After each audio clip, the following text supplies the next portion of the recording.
¿De mi nueva casa? Dije con una ironía que ellos no supieron detectar. Pues quédense con ella para ustedes. Le tiré las llaves a Clara. Cayeron justo frente a sus pies y ella las recogió del piso con una velocidad que me sorprendió. Parecía temer que yo cambiara de opinión en cualquier segundo. Junto con las llaves, puse sobre la mesa la hoja con la dirección escrita a mano. Clara la tomó con sus 2 manos, la leyó completa, y cuando terminó su rostro se iluminó con una satisfacción que no intentó disimular. Sonrió. Esa sonrisa amplia y triunfante que había estado guardando durante meses. Se giró hacia Emanuel, mi hijo, y le mostró las llaves como si fueran el premio mayor de una lotería. Él asintió con la cabeza, sin expresión particular, como si esto fuera simplemente el resultado natural de algo que habían planeado con anticipación. Ninguno de los dos me miró. Ninguno dijo gracias. Simplemente ella guardó las llaves en su bolsillo y ambos se dirigieron hacia las escaleras. La escuché decirle a Emanuel con voz emocionada que debían ir a empacar todo de inmediato, que finalmente podrían mudarse, que ya era hora. Los pasos de ambos resonaron en el segundo piso mientras comenzaban a meter su ropa en bolsas, a juntar sus pertenencias, a prepararse para lo que creían sería su nueva vida en mi casa. Sus voces llegaban hasta donde yo estaba, fragmentos de conversación llenos de planes y expectativas. Me quedé ahí parada en medio de mi sala, sola. El silencio que me rodeaba era denso, pero no incómodo. Era el silencio de quien acaba de tomar una decisión de la que no se arrepentirá. Miré hacia las escaleras por donde habían subido y sentí algo extraño en el pecho. No era tristeza. No era arrepentimiento. Era algo parecido a la liberación. Pero déjenme llevarlas hacia atrás. Déjenme contarles cómo llegué a este momento. Como una madre que entregó cada pedazo de su vida, terminó siendo vista como un estorbo entre 2 personas ambiciosas y una propiedad que valía una fortuna. Como el amor de madre se convirtió en moneda de negociación y la gratitud desapareció cuando apareció el interés por 4 paredes y un techo. Mi nombre es Isaura Teles. Tengo 62 años. Esta casa donde estoy parada, esta propiedad de 3 pisos con jardín y ventanas amplias, la pagué con 30 años de mi vida. La compré junto a mi esposo Joaquín cuando Emanuel apenas tenía 7 años y corría por estos pasillos sin preocupaciones.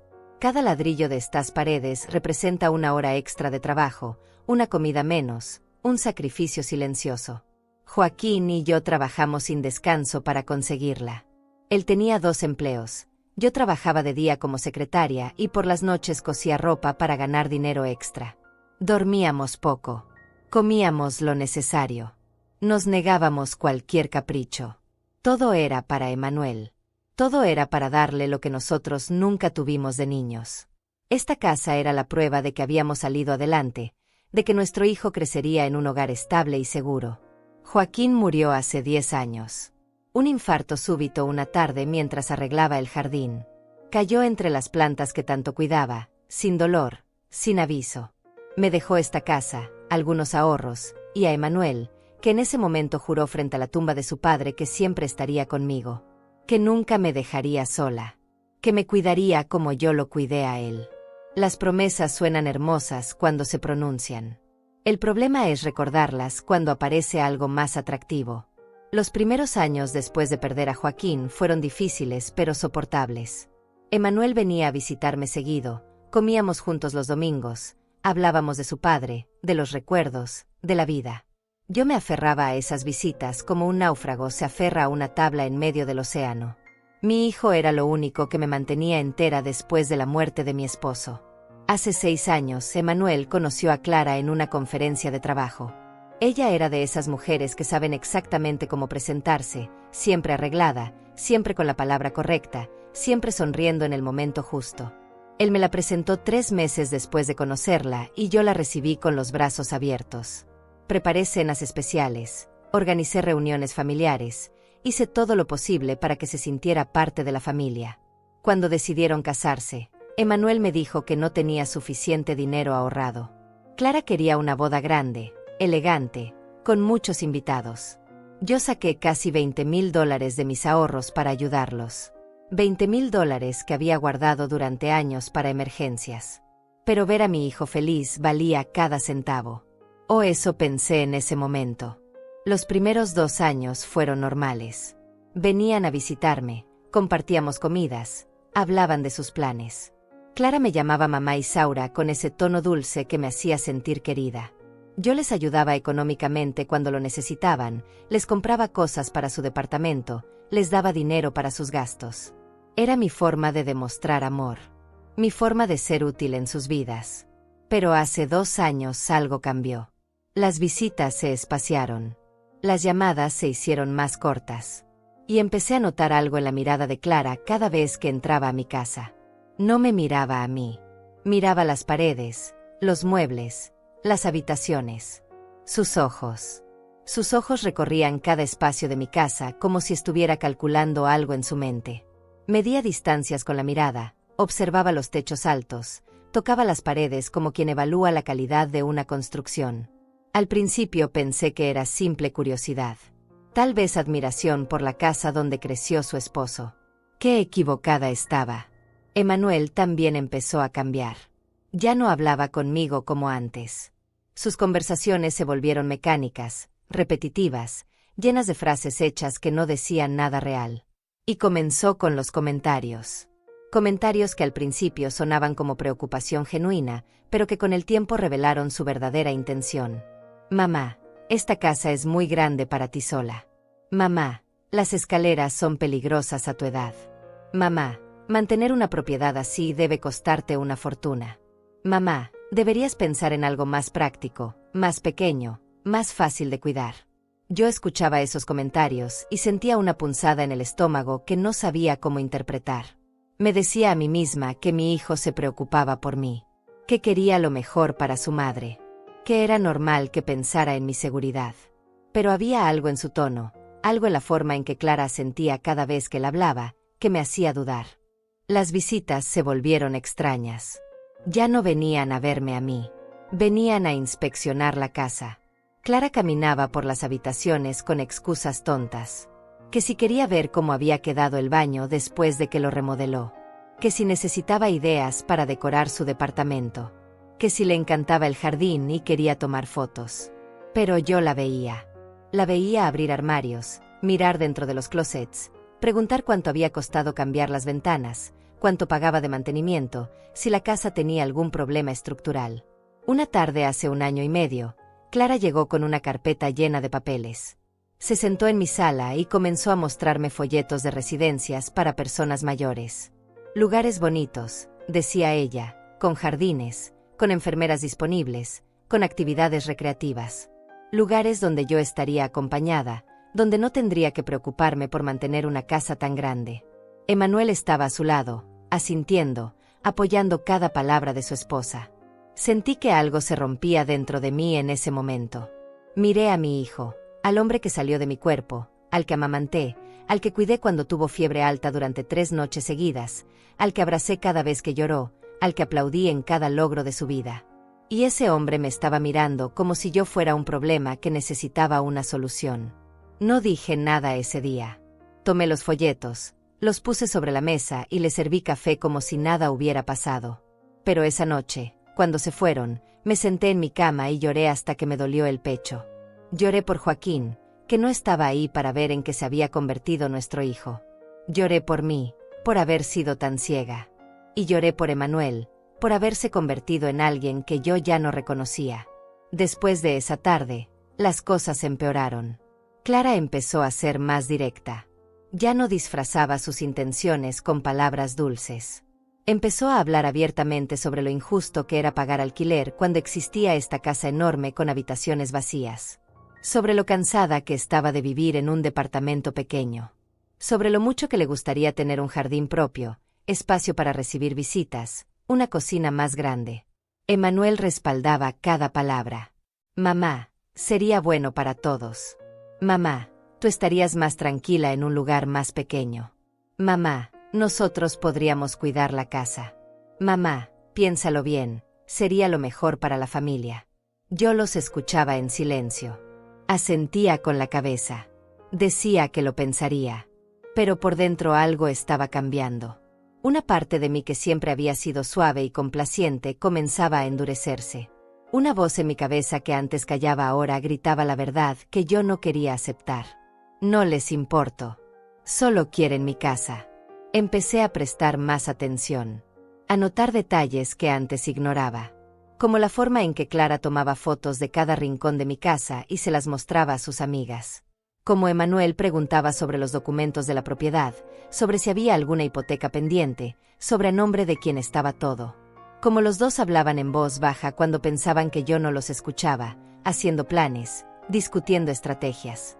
Una noche escuché parte de una conversación telefónica. Clara hablaba con alguien, probablemente una amiga, y decía cosas que se me clavaron en el alma como agujas. Está vieja y terca, decía. No entiende que esa casa es demasiado para ella. Pero ya casi la convencemos. Solo es cuestión de tiempo.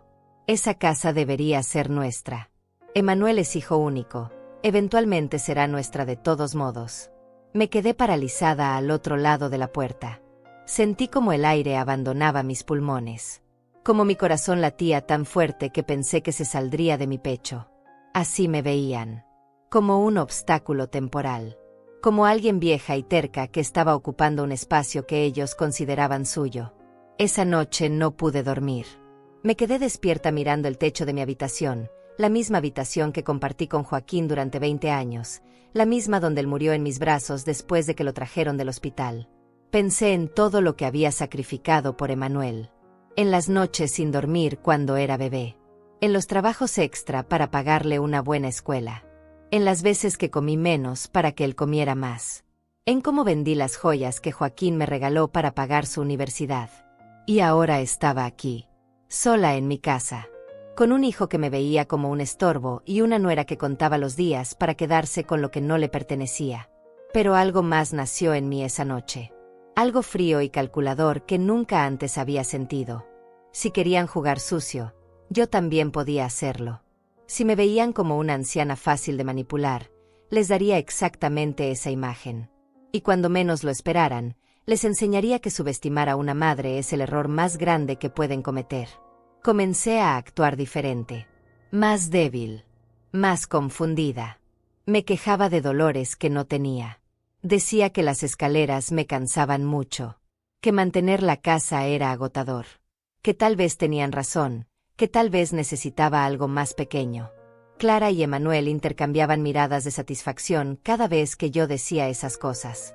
Pensaban que finalmente estaban logrando su objetivo. Que la vieja terca estaba cediendo. Qué equivocados estaban. Mientras ellos creían que me estaban convenciendo, yo estaba haciendo mis propios planes. Empecé a revisar todos los documentos de la casa. Los papeles de propiedad estaban a mi nombre. Solo a mi nombre. Joaquín y yo habíamos decidido eso hace años por temas legales y de impuestos. Emanuel no tenía ningún derecho sobre esta casa mientras yo viviera. Y aunque él era mi único heredero, eso no significaba que yo no pudiera hacer lo que quisiera con mi propiedad. Una mañana, mientras ellos estaban en el trabajo, fui al banco. Hablé con el gerente, un hombre llamado Arturo Zamora que me conocía desde hacía años. Le expliqué mi situación sin entrar en demasiados detalles. Solo le dije que necesitaba organizar mis finanzas y que quería explorar opciones. Él me escuchó con atención y me dio varios consejos útiles. También empecé a investigar sobre el valor real de mi casa. Contraté a un tasador que vino un día que sabía que Emanuel y Clara no aparecerían. El hombre recorrió cada centímetro de la propiedad, tomó fotografías, hizo mediciones. Cuando me dio el informe final, casi me caigo de la silla. Mi casa valía $450,000. $450,000 por una propiedad que habíamos comprado en 90,000 hace 30 años. Esa cifra me dio poder. Me dio claridad. Me hizo entender exactamente por qué Clara miraba mi casa con esos ojos brillantes de codicia. ¿Por qué Emanuel había cambiado tanto? No era solo una casa. Era una fortuna. Una fortuna que ellos querían sin pagar un solo centavo. Las visitas se hicieron más frecuentes. Ya no esperaban invitación. Llegaban cuando querían, se quedaban horas, actuaban como si ya fueran los dueños. Clara empezó a reorganizar cosas. Movía los muebles del lugar y decía que era para ayudarme, que así se veía mejor. Cambiaba las cosas de sitio en la cocina diciendo que era más práctico. Emanuel revisaba el jardín y hacía comentarios sobre qué árboles habría que cortar, qué parte del patio se podría remodelar. Yo los dejaba hacer. Los observaba en silencio mientras actuaban como los futuros propietarios de algo que no les pertenecía.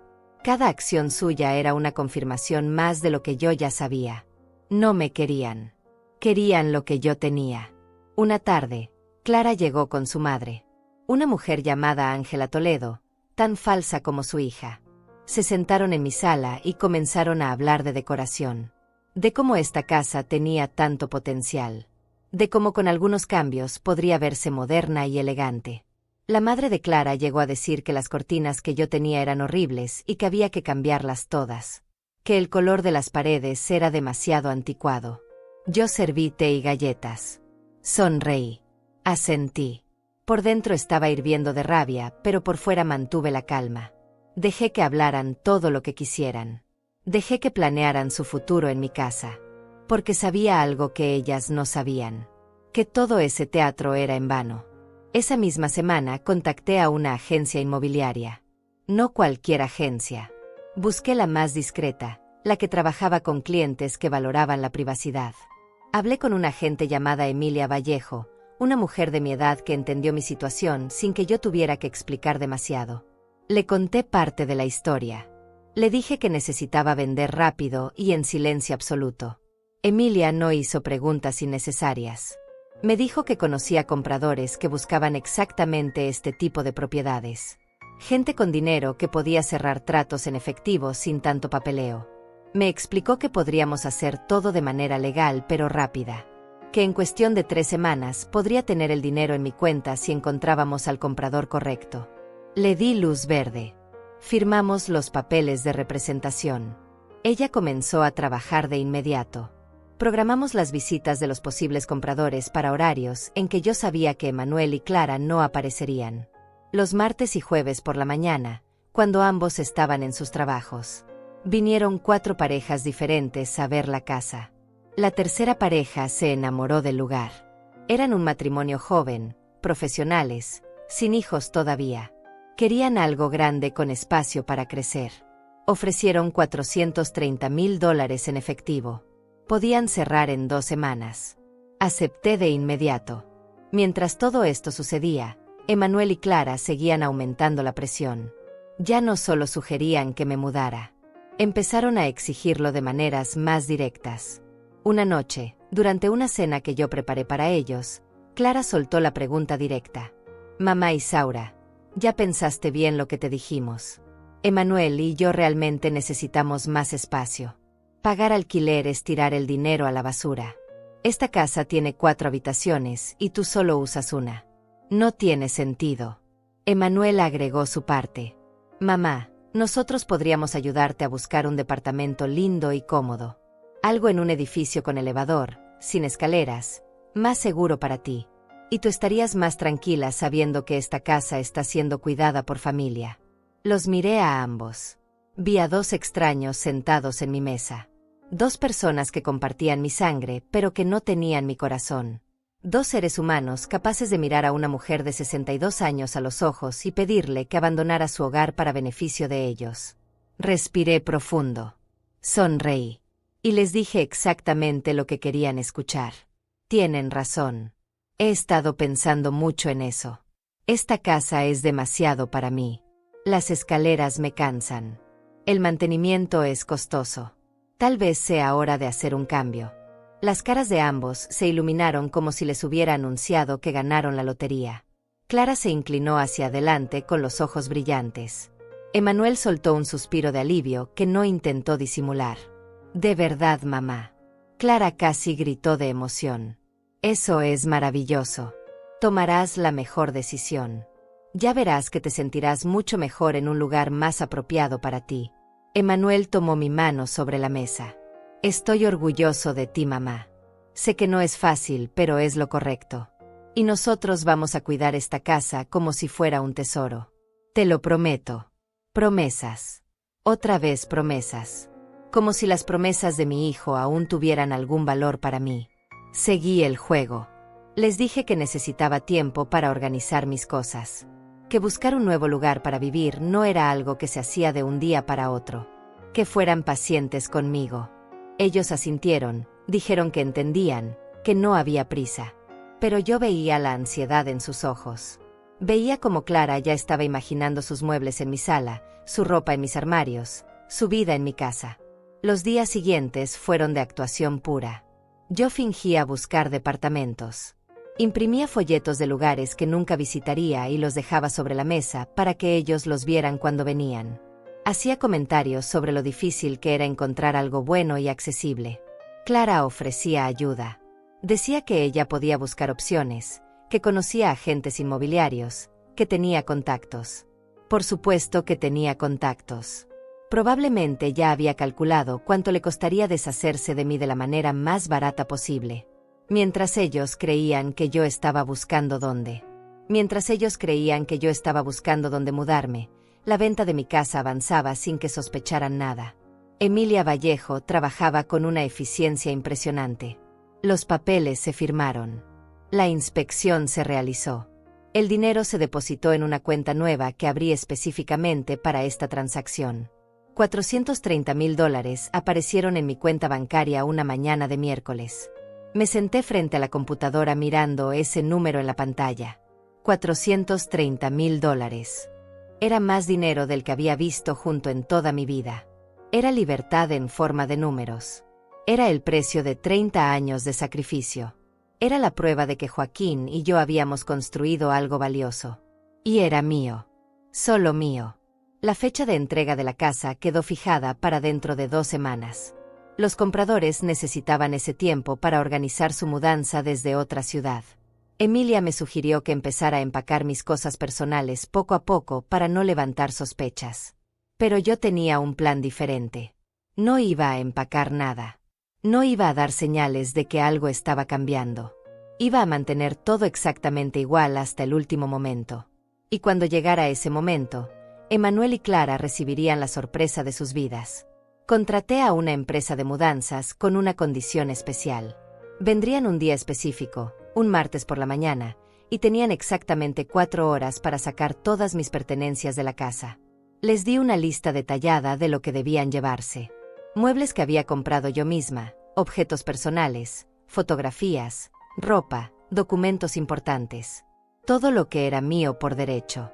El resto podía quedarse porque era parte de la venta. También alquilé un depósito para guardar temporalmente mis cosas mientras decidía mi próximo paso. No tenía prisa por establecerme en ningún lugar. Por primera vez en mi vida, tenía dinero, tiempo y libertad para elegir. Podía irme a otra ciudad. A otro país incluso. El mundo se había abierto frente a mí de una manera que nunca imaginé.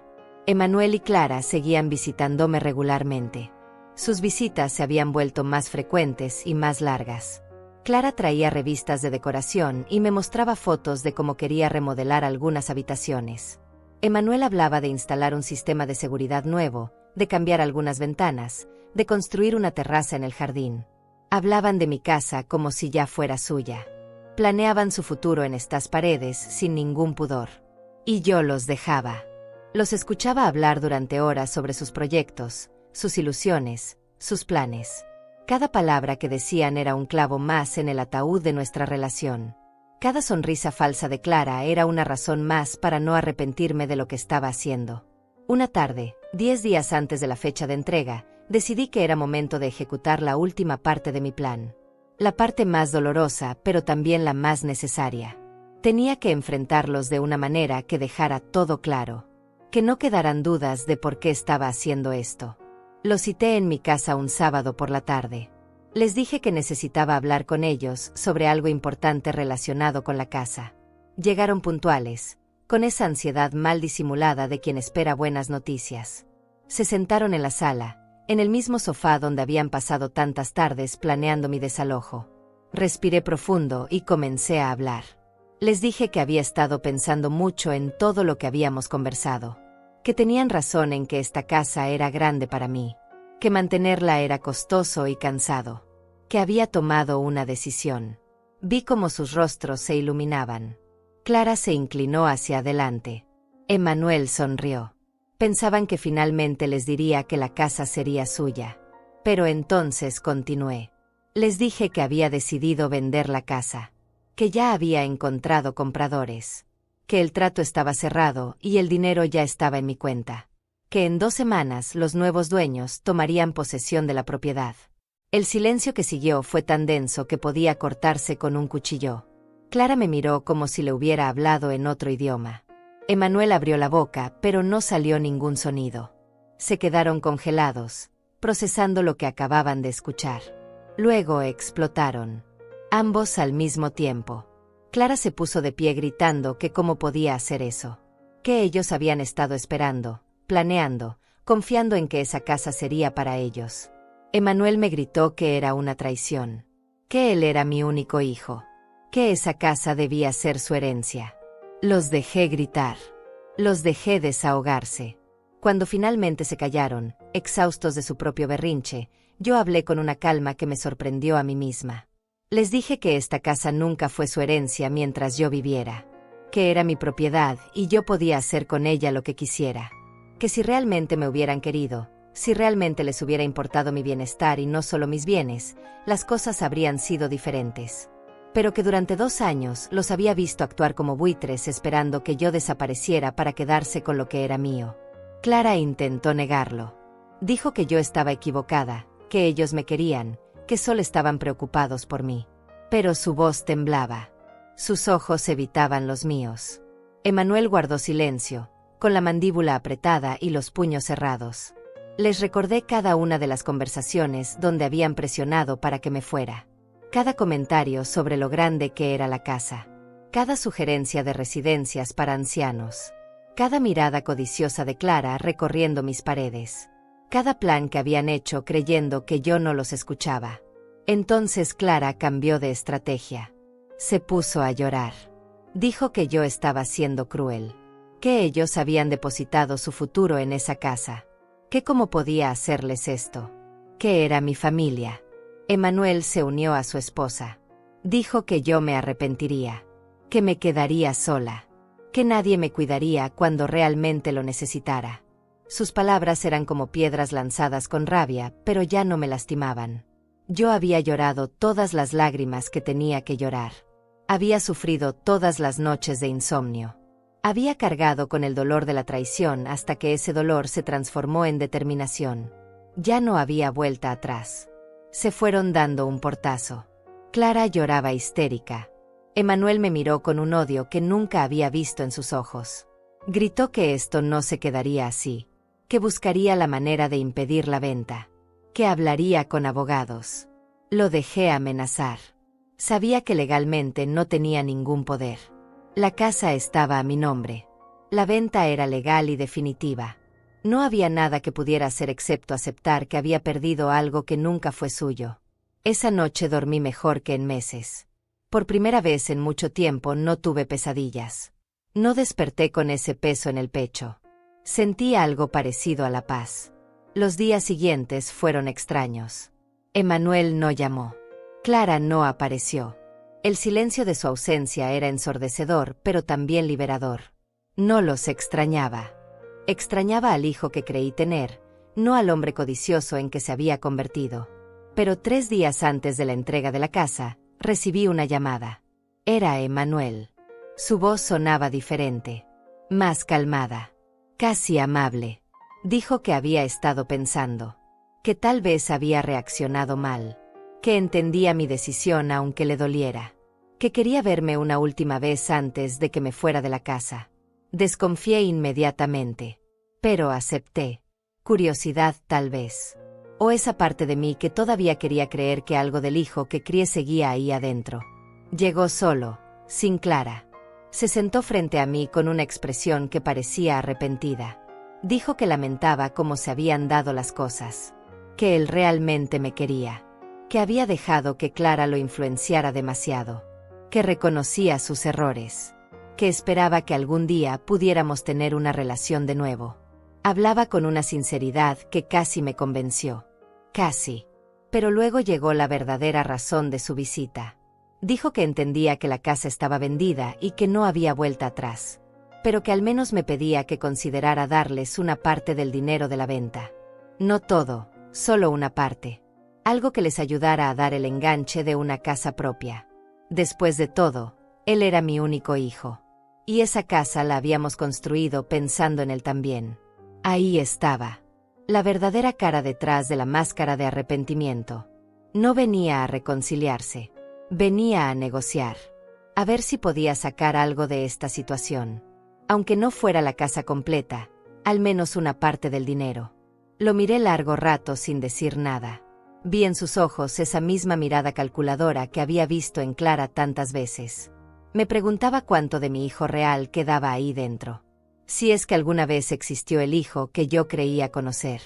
Le dije que no. Que ese dinero era mío. Que lo necesitaba para mi futuro, para mi vejez, para vivir con dignidad el tiempo que me quedara. Que si él hubiera pensado en mí como su madre y no como una fuente de recursos, tal vez las cosas serían diferentes. Pero que había tomado sus decisiones y ahora tenía que vivir con las consecuencias. Emmanuel se puso de pie bruscamente. La máscara de arrepentimiento cayó completamente. Me dijo que era una egoísta. Que me había vuelto amargada desde que murió mi esposo. Que estaba tirando a la basura nuestra relación por dinero. Que no merecía ser llamada madre.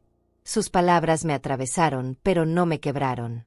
Ya estaba más allá del punto donde sus insultos pudieran lastimarme. Le pedí que se fuera. Él se fue sin mirar atrás, dejando otro portazo que hizo temblar los cuadros de las paredes. 2 días después llegó el día de la mudanza. La empresa que contraté apareció puntual a las 8 de la mañana. 4 hombres eficientes que trabajaron sin parar durante 3 horas y media. Sacaron mis muebles, mis cajas de recuerdos, mi ropa, mis libros. Todo lo que había marcado previamente salió de esa casa y fue cargado en el camión rumbo al depósito. Caminé por las habitaciones vacías cuando terminaron. Mis pasos resonaban en los pisos de madera que había limpiado miles de veces. Pasé mi mano por las paredes que guardaban 30 años de recuerdos. Buenos y malos. Vi las marcas en la pared donde Manuel midió su altura cada cumpleaños hasta los 12 años. Vi la mancha en el techo de la cocina donde se filtró agua hace años y Joaquín la arregló un fin de semana completo. No lloré. Pensé que lloraría, pero no lo hice. Esta casa había sido mi hogar, pero ahora solo era un edificio. Los hogares se construyen con amor y respeto, no con paredes y techos.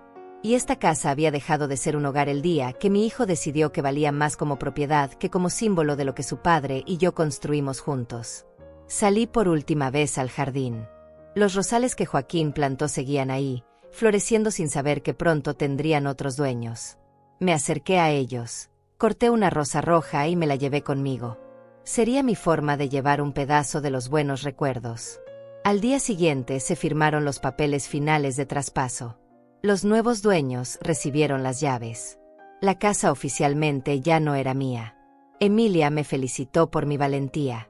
Me dijo que no muchas mujeres de mi edad tenían el coraje de tomar decisiones tan radicales. Me preguntó qué haría ahora, dónde iría. Le dije que todavía no lo sabía con certeza.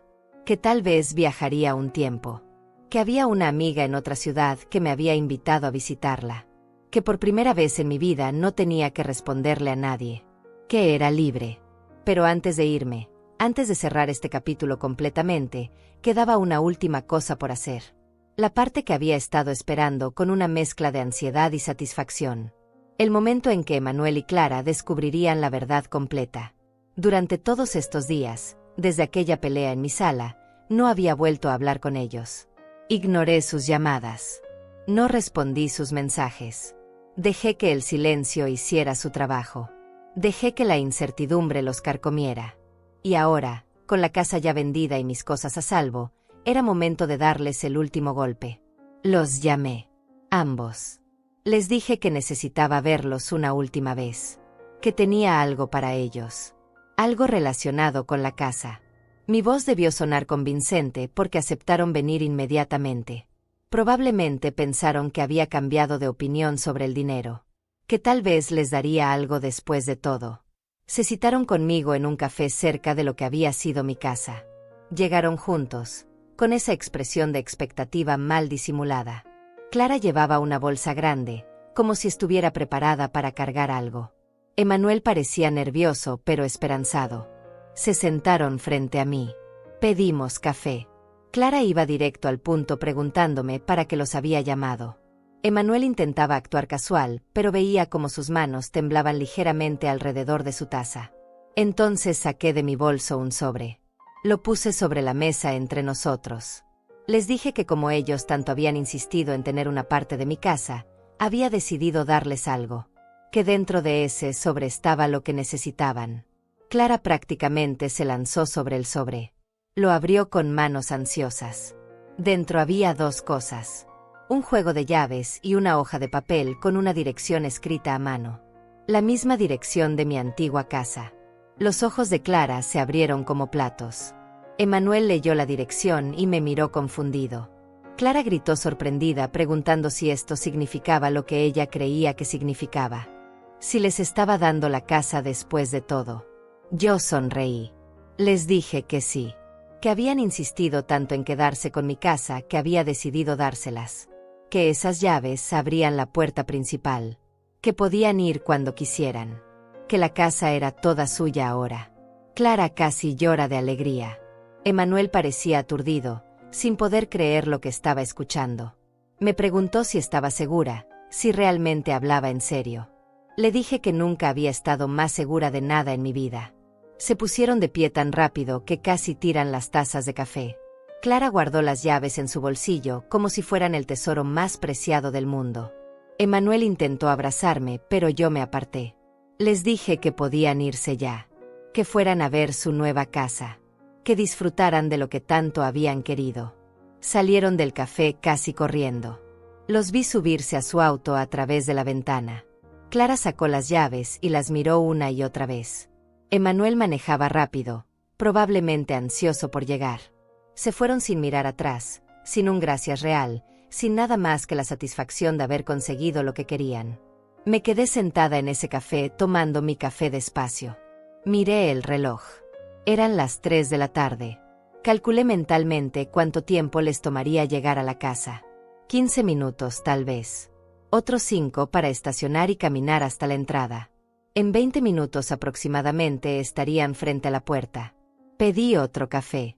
No tenía prisa. Sabía exactamente lo que estaba a punto de pasar y quería saborearlo desde la distancia. Imaginé la escena. Clara y Emanuel llegando emocionados. Sacando las llaves. Caminando hacia la entrada con esa sensación de victoria. Y entonces lo verían. La placa grande clavada en la puerta. Vendida. En letras rojas imposibles de ignorar. Imaginé sus caras cuando se dieran cuenta. Cuando intentaran meter las llaves en la cerradura y descubrieran que no funcionaban porque las cerraduras ya habían sido cambiadas por los nuevos dueños. Cuando miraran por las ventanas y vieran que la casa estaba completamente vacía. Sin mis muebles. Sin mis cosas. Sin nada que indicara que yo había vivido ahí alguna vez.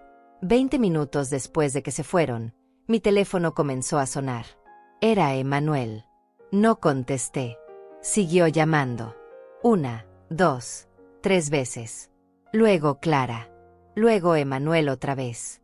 Dejé que sonara mientras yo terminaba mi segundo café tranquilamente. Los mensajes empezaron a llegar. Primero confusos. Luego desesperados. Luego furiosos. Mamá, ¿qué significa esto?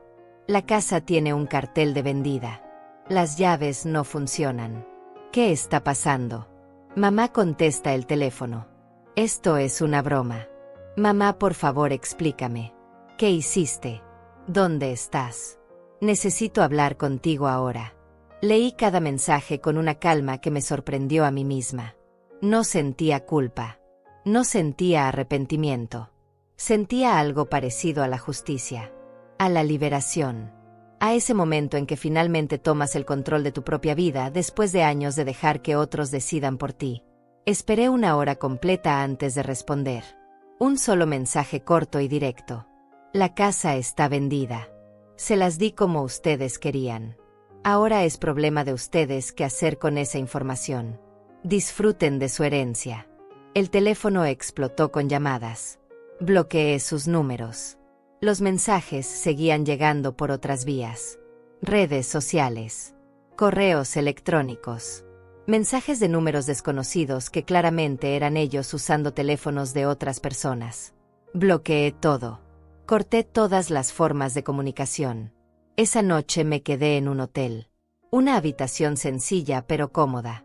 Me di un baño largo, pedí comida al cuarto, vi una película que había querido ver desde hacía meses pero nunca tuve tiempo.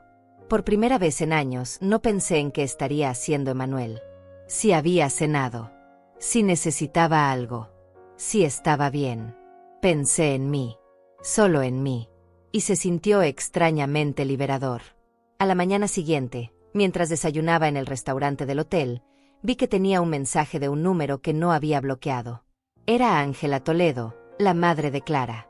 El mensaje era largo y estaba lleno de insultos apenas disfrazados. Me llamaba egoísta, cruel, mala madre. Decía que había destruido el futuro de 2 jóvenes trabajadores que solo querían salir adelante.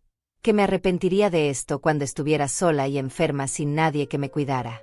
Borré el mensaje sin responder. Sus palabras no me afectaban. Venían de la misma persona que había entrado a mi casa a criticar mis cortinas y mis paredes mientras planeaba con su hija cómo apropiarse de mi propiedad. Los siguientes días fueron de silencio. Emmanuel y Clara finalmente entendieron que no iba a contestar. Que no habría conversación. Que no había vuelta atrás. Probablemente consultaron con abogados y descubrieron lo que yo ya sabía. Que todo lo que hice fue completamente legal. Que la casa era mía y tenía derecho a venderla.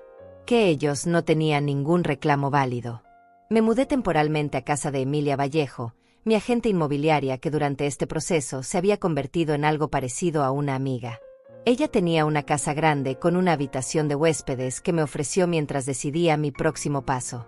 Era viuda como yo, sin hijos, y entendía perfectamente lo que era la soledad elegida versus la soledad impuesta. Nos sentábamos en su terraza cada tarde a tomar té y a hablar de la vida. Le conté toda mi historia. Ella me contó la suya. Había pasado por algo similar con su hermano, que intentó estafarla después de que murió su esposo. Había aprendido a la mala que la familia no siempre significa lealtad. Una tarde, 2 semanas después del día en que Clara y Emmanuel encontraron la casa vendida, Emilia me preguntó qué planeaba hacer con mi vida ahora. Tenía dinero. Tenía salud. Tenía libertad. El mundo estaba abierto frente a mí de una manera que no había estado en décadas. Le dije que había estado pensando en viajar. Que había lugares que siempre quise conocer pero nunca pude porque siempre estaba ocupada cuidando de otros. Europa tal vez. Italia. Francia. España. Lugares donde podía caminar por calles antiguas y perderme entre turistas sin que nadie supiera quién era o de dónde venía. Emilia sonrió y me dijo que esa era exactamente la respuesta correcta. Que había pasado demasiados años viviendo para otros y que era momento de vivir para mí. Me ayudó a planear. Me mostró páginas de internet con paquetes de viaje para personas mayores. Grupos organizados donde podía conocer gente de mi edad con historias similares. Reservé un viaje de 3 meses por Europa. Saldría en un mes. Visitaría 10 países diferentes. Me quedaría en hoteles pequeños y acogedores. Comería comida local. Conocería gente nueva. Sería simplemente Isaura, una mujer de 62 años disfrutando de su libertad, no Isaura la madre abandonada, no Isaura la víctima de la codicia de su familia. Mientras planeaba mi viaje, guardada en mi nueva realidad temporal, a veces pensaba en Emmanuel. No en el hombre egoísta en que se había convertido, sino en el niño que fue. El pequeño de 7 años que me abrazaba cuando tenía pesadillas. El adolescente que me regaló flores con su primer sueldo. El joven que lloró en mis brazos el día que murió su padre. Me preguntaba en qué momento ese niño desapareció. En qué momento el amor se transformó en interés. Si la culpa era mía por haberlo consentido demasiado. Por haberle dado todo sin enseñarle el valor de las cosas. Por haberle mostrado que el amor se compra con sacrificios y dinero en lugar de enseñarle que el amor se demuestra con presencia y respeto. Tal vez fui yo quien creó al monstruo. Tal vez al tratar de ser la mejor madre posible, terminé siendo la peor. Pero también entendía que en algún momento, Emmanuel dejó de ser solo producto de mi crianza y se convirtió en un adulto responsable de sus propias decisiones. Y sus decisiones lo llevaron a perderme. Una noche, 3 semanas después de todo, recibí una llamada de un número desconocido. Casi no contesto, pero algo me hizo hacerlo. Era Emmanuel. Su voz sonaba rota, cansada, diferente a todas las otras veces. Mamá, Por favor, no cuelgues. Solo necesito que me escuches un minuto. Me quedé en silencio. No colgué, pero tampoco dije nada. Él continuó. Sé que no tengo derecho a pedirte nada.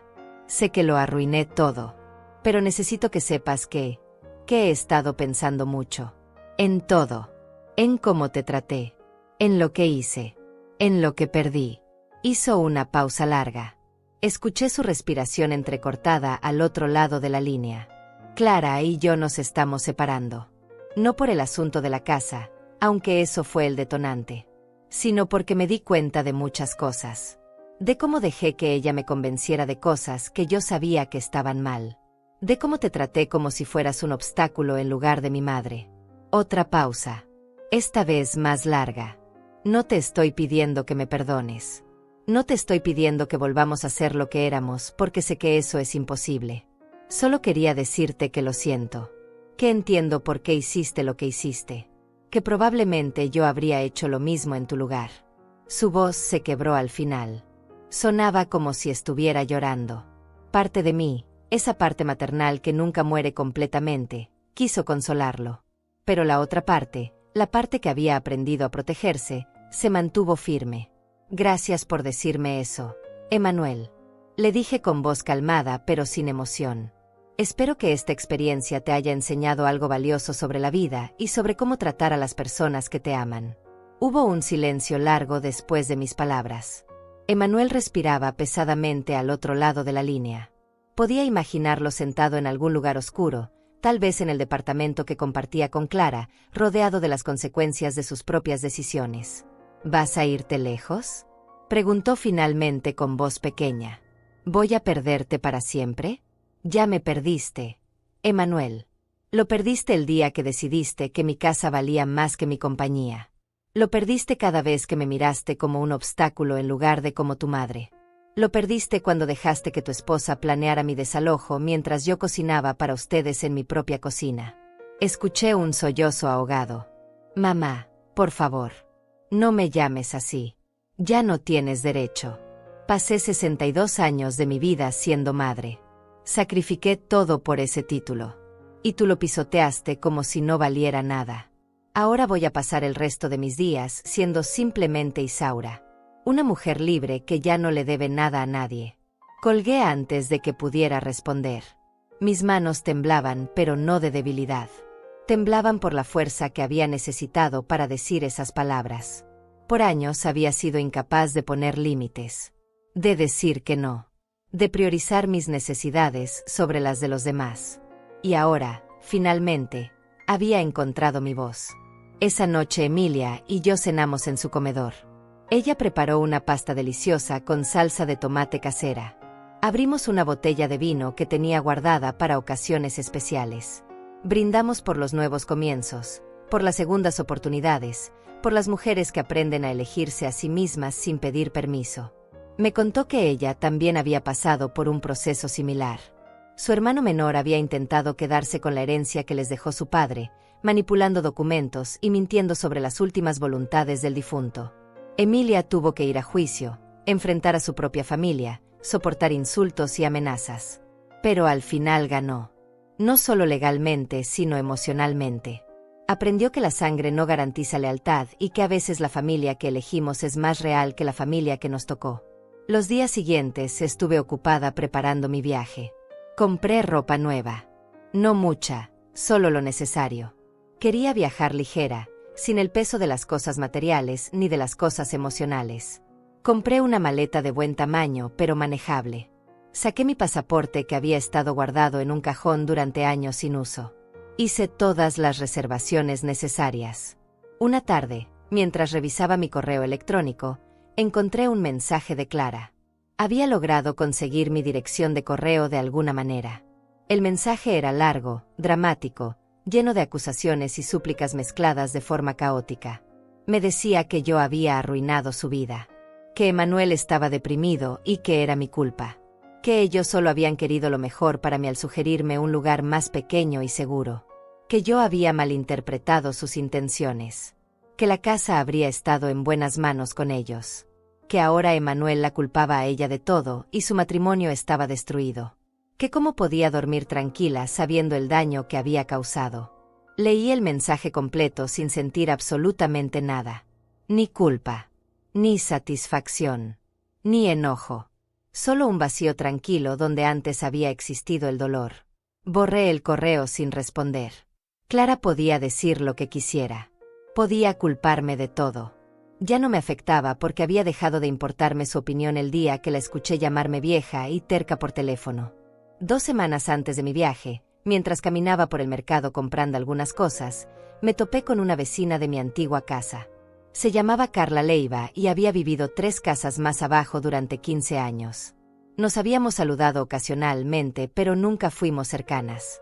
«Isaura, qué sorpresa encontrarte aquí», me dijo con una sonrisa genuina. «Escuché que vendiste tu casa. Los nuevos dueños parecen muy amables». Asentí. Sí, decidí que era momento de un cambio. Carla se acercó más y bajó la voz como compartiendo un secreto. «Sabes, tu nuera vino a mi casa hace unos días. Estaba buscándote. Parecía bastante alterada. Le dije que no sabía dónde estabas y se fue molesta». «¿Te dijo algo más?», pregunté por curiosidad. «Dijo que habías hecho algo terrible, que le habías quitado su futuro». Honestamente me pareció muy extraño. Esa casa era tuya, no de ella. Carla hizo una pausa y luego agregó. Siempre me pareció que esa muchacha miraba tu propiedad con demasiado interés. Como si ya fuera dueña. Me alegra que hayas hecho lo que tenías que hacer. Sus palabras me reconfortaron de una manera inesperada. A veces necesitamos que alguien externo valide lo que ya sabemos en nuestro corazón. Que no estamos locas. Que no somos las villanas de la historia.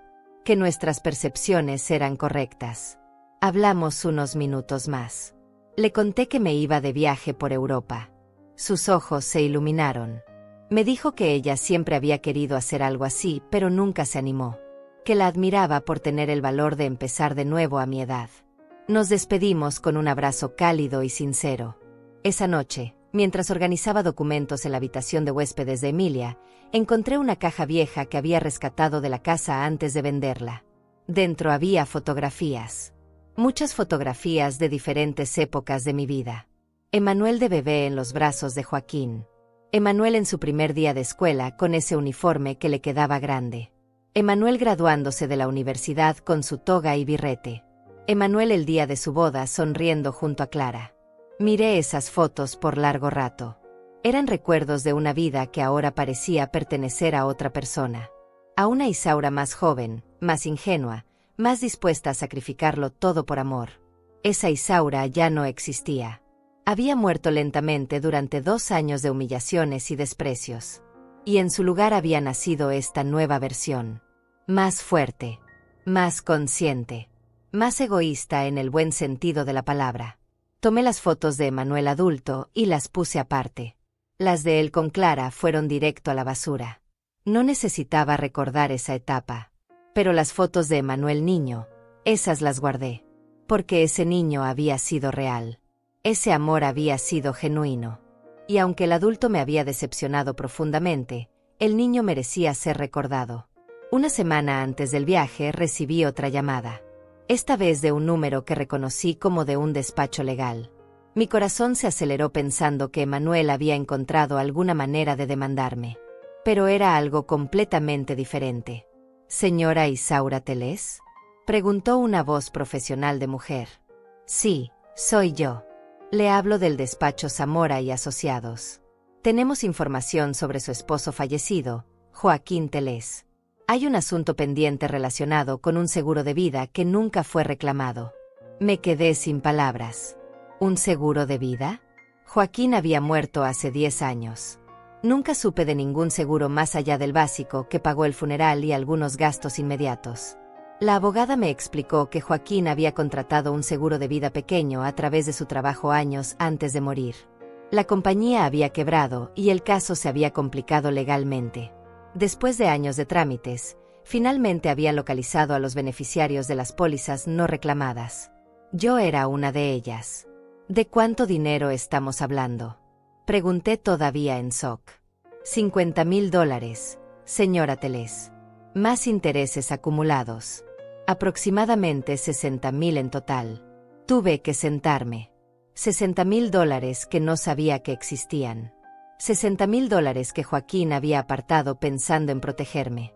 Un último regalo de un hombre que llevaba 10 años bajo tierra, pero que seguía cuidándome desde donde estuviera. Los trámites tomaron 3 días. Tuve que firmar documentos, presentar identificaciones, probar que era quien decía ser. Pero al final, el dinero fue depositado en mi cuenta. Ahora tenía casi $500,000 en total. Una fortuna para una mujer que había pasado la mayor parte de su vida contando centavos y negándose placeres básicos. Era más dinero del que necesitaría para vivir cómodamente el resto de mis días. Era libertad absoluta en forma de números en una pantalla. Esa noche llamé a Emilia y le conté sobre el seguro. Ella se emocionó tanto como yo. Abrimos otra botella de vino y brindamos por Joaquín, por su previsión, por su amor que trascendía la muerte. Hablamos hasta tarde sobre lo irónico de la situación. Emanuel había perdido una herencia de más de $500,000 por su codicia. Si hubiera sido paciente, si me hubiera tratado bien, si realmente me hubiera amado como hijo y no como heredero, todo ese dinero habría sido suyo algún día. Pero su avaricia lo dejó sin nada. La vida tiene formas curiosas de hacer justicia. Los últimos días antes del viaje los pasé en una calma extraña. Ya no había drama. Ya no había llamadas desesperadas. Emanuel y Clara habían entendido finalmente que no había vuelta atrás.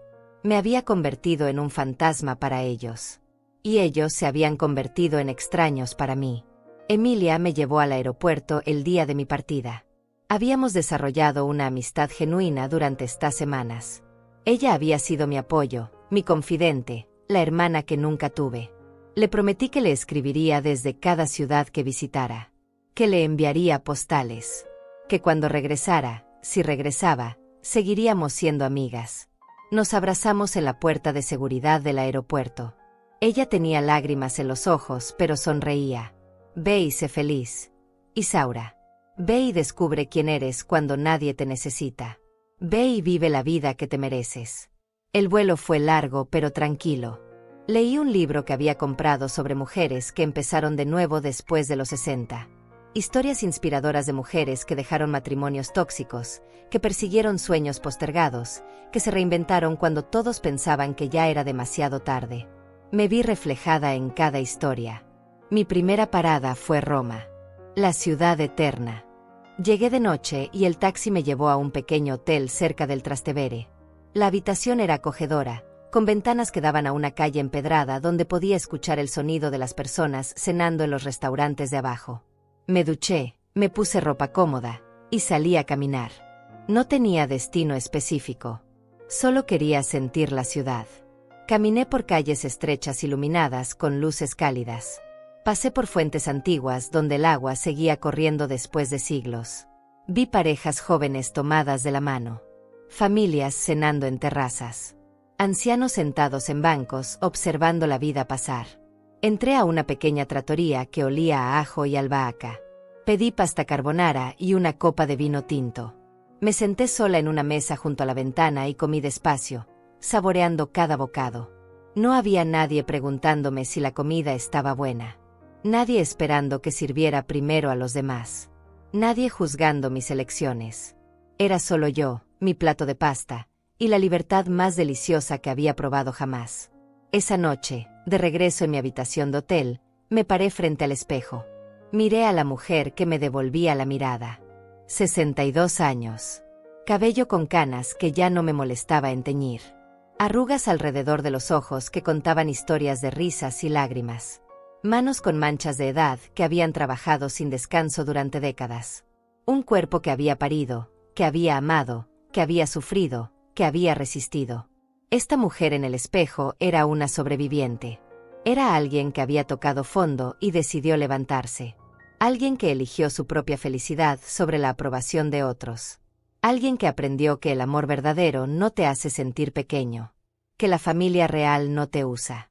Que decir no es un acto de amor propio, no de egoísmo. Le hablé a esa mujer en el espejo. Le dije que estaba orgullosa de ella. Que había tomado las decisiones correctas aunque dolieran. Que merecía cada momento de paz que estaba por venir. que ya no tenía que justificarse ante nadie, que su vida le pertenecía completamente. Las semanas siguientes fueron una nebulosa hermosa de nuevas experiencias. Visité el Coliseo y pensé en todas las vidas que habían pasado por ese lugar. Lancé una moneda en la Fontana di Trevi pidiendo no un deseo, sino dando las gracias por este momento. Comí helado en la Plaza Navona mientras artistas callejeros pintaban retratos de turistas. De Roma viajé a Florencia. Caminé por el Ponte Vecchio al atardecer. Vi el David de Miguel Ángel y me emocioné hasta las lágrimas frente a tanta belleza. Comí bistecca alla fiorentina en un restaurante escondido que me recomendó la dueña del hotel. Cada día era una aventura pequeña. Cada noche era una victoria silenciosa. En Florencia conocí a un grupo de mujeres argentinas que también viajaban solas. Nos encontramos en un tour por los Uffizi y terminamos cenando juntas. Todas teníamos historias similares. Divorcios difíciles. Hijos desagradecidos. Años perdidos cuidando de otros. Y ahora todas estábamos aquí, recuperando el tiempo, recuperándonos a nosotras mismas. Una de ellas, que se llamaba Clara como mi exnuera pero que era todo lo opuesto en espíritu, me dijo algo que se me quedó grabado. Pasamos tanto tiempo siendo lo que otros necesitan que olvidamos quiénes somos. Este viaje no es solo turismo. Es un reencuentro con nosotras mismas. Tenía razón. Cada día que pasaba me sentía más liviana. Como si estuviera soltando capas de responsabilidad y culpa que había cargado durante décadas. Empecé a dormir mejor. A sonreír más. A no pensar en Emanuel durante días enteros. Desde Florencia me fui a Venecia. La ciudad flotante me recibió con su belleza decadente y melancólica. Tomé un vaporetto por el Gran Canal. Me perdí intencionalmente por callejones estrechos. Alimenté palomas en la Plaza San Marcos. Tomé un café ridículamente caro en el Café Florian solo por la experiencia. Una tarde, mientras estaba sentada en un pequeño café con vista a un canal, recibí un mensaje de Emilia. Me contaba que Emanuel había ido a buscarla. Que había preguntado por mí. Que quería saber si yo estaba bien, dónde estaba, cuándo volvería. Emilia le dijo que yo estaba perfectamente bien, pero que no le daría más información. Que respetaría mi privacidad. Emanuel se fue sin insistir demasiado.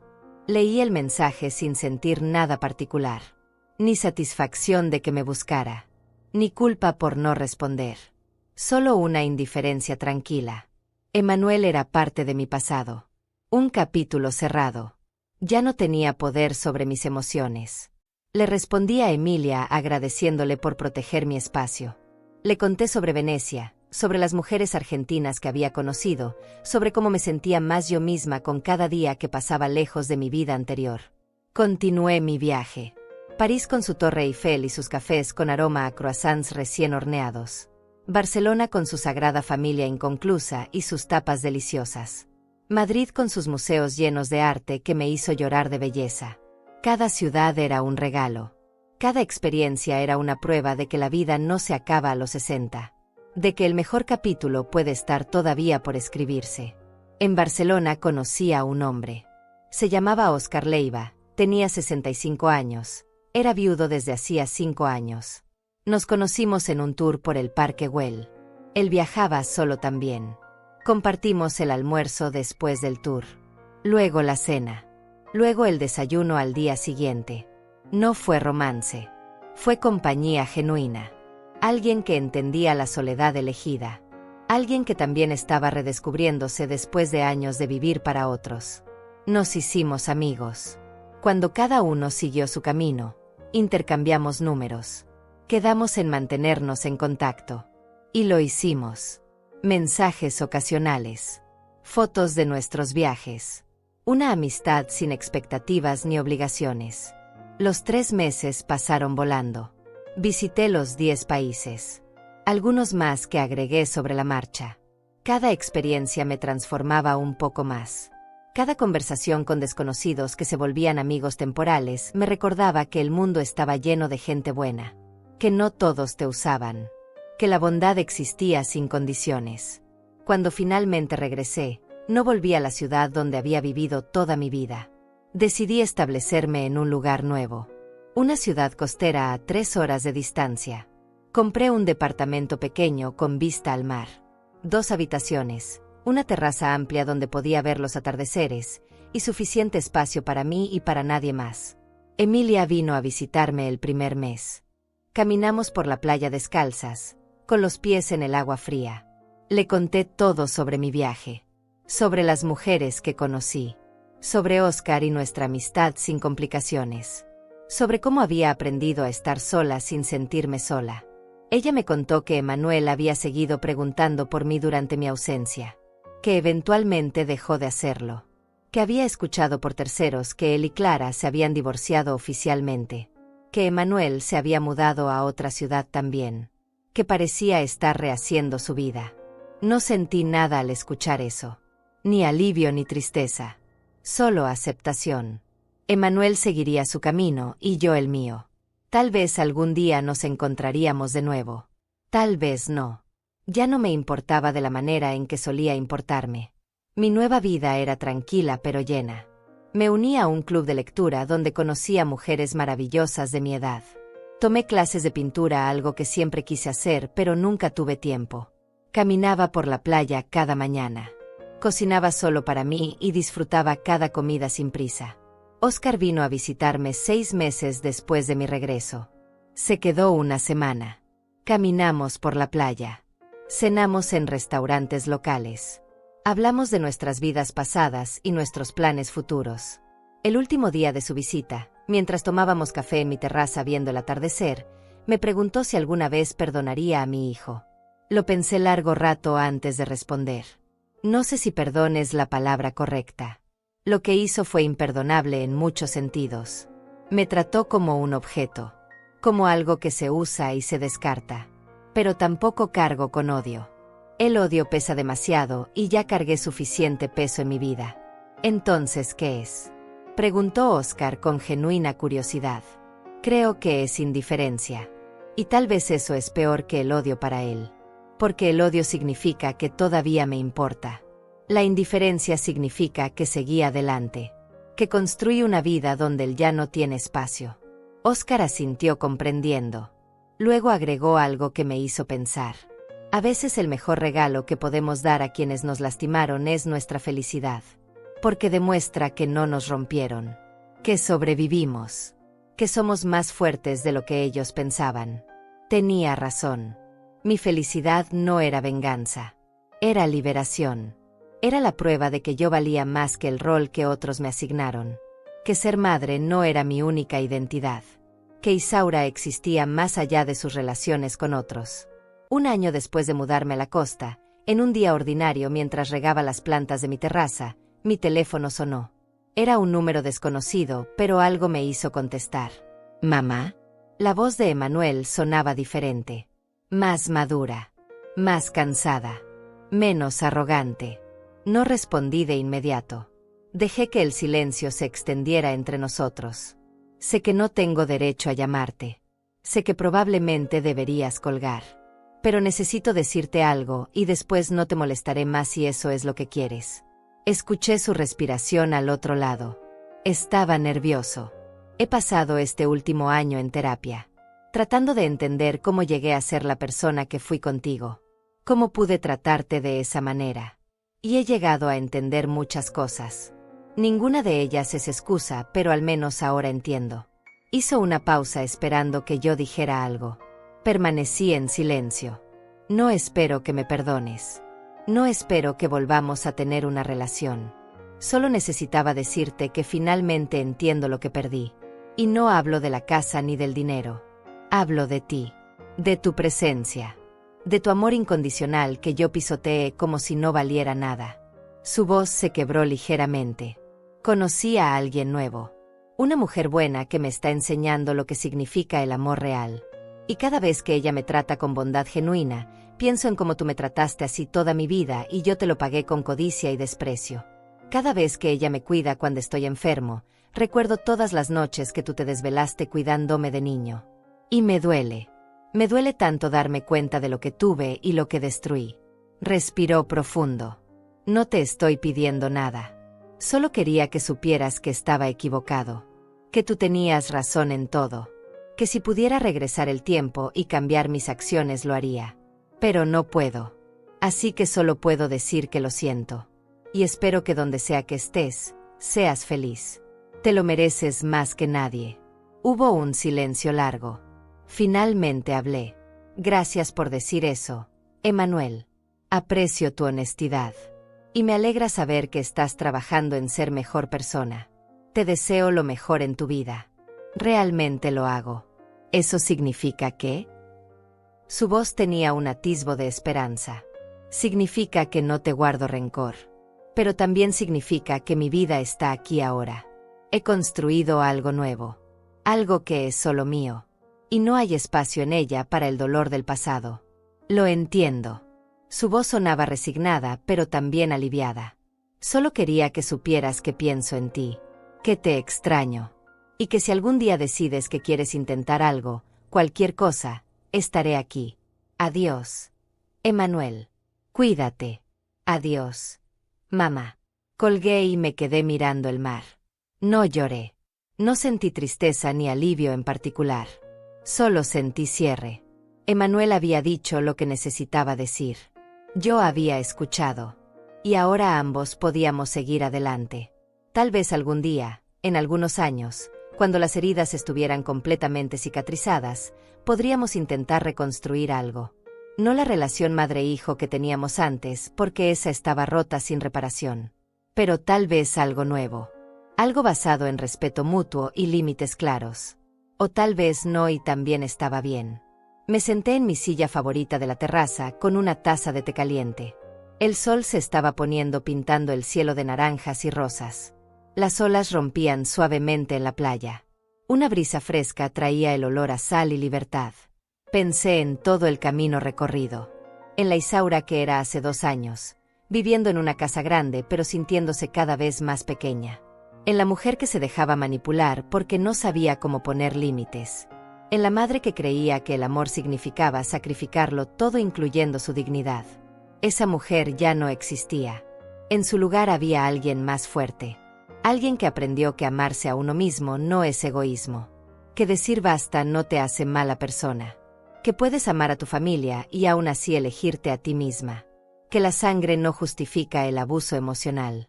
Que merecemos respeto no por lo que podemos dar sino simplemente por existir. Hoy no necesito permiso para vivir. No necesito validación externa para sentirme valiosa. No necesito demostrarle mi amor a nadie sacrificando mi paz. Hoy simplemente existo en mis propios términos. Y eso es suficiente. Más que suficiente. Es todo. Tomé un sorbo de mi té y sonreí mirando el horizonte. Tenía 63 años. Dinero en el banco. Amigos reales. Proyectos propios. Viajes por planear. Libros por leer. Cuadros por pintar. Amaneceres por ver. Una vida entera por delante construida sobre los escombros de la anterior. No fue venganza lo que hice. Fue supervivencia. Fue amor propio. Fue la decisión más difícil y más necesaria de mi vida. Y lo volvería a hacer sin dudarlo. Me levanté de mi silla y entré a mi departamento. Puse música suave. Preparé la cena solo para mí. Serví la mesa con cuidado como si estuviera recibiendo a la persona más importante del mundo. Porque lo estaba. Me estaba recibiendo a mí misma. Y mientras comía despacio, saboreando cada bocado, mirando por la ventana hacia el mar que ahora era mi vecino, pensé en todas las mujeres que están donde yo estuve. Atrapadas en relaciones familiares tóxicas. Sintiéndose culpables por querer más. Creyendo que no tienen opciones. Pensando que es demasiado tarde para empezar de nuevo. A ellas les diría esto: nunca es demasiado tarde. Nunca eres demasiado vieja. Nunca has dado demasiado como para no poder recuperarte. Tu vida te pertenece. Tu felicidad es tu responsabilidad. Y elegirte a ti misma no te hace egoísta. Te hace libre. Terminé mi cena y salí nuevamente a la terraza. La noche había caído completamente. Las estrellas comenzaban a aparecer en el cielo oscuro. El sonido de las olas era como una canción de cuna eterna. Cerré los ojos y respiré profundo. El aire salado llenó mis pulmones. Y en ese momento, en esa terraza frente al mar, A miles de kilómetros de donde comenzó mi historia, supe con absoluta certeza que había tomado las decisiones correctas. Esta era mi vida ahora. Y era exactamente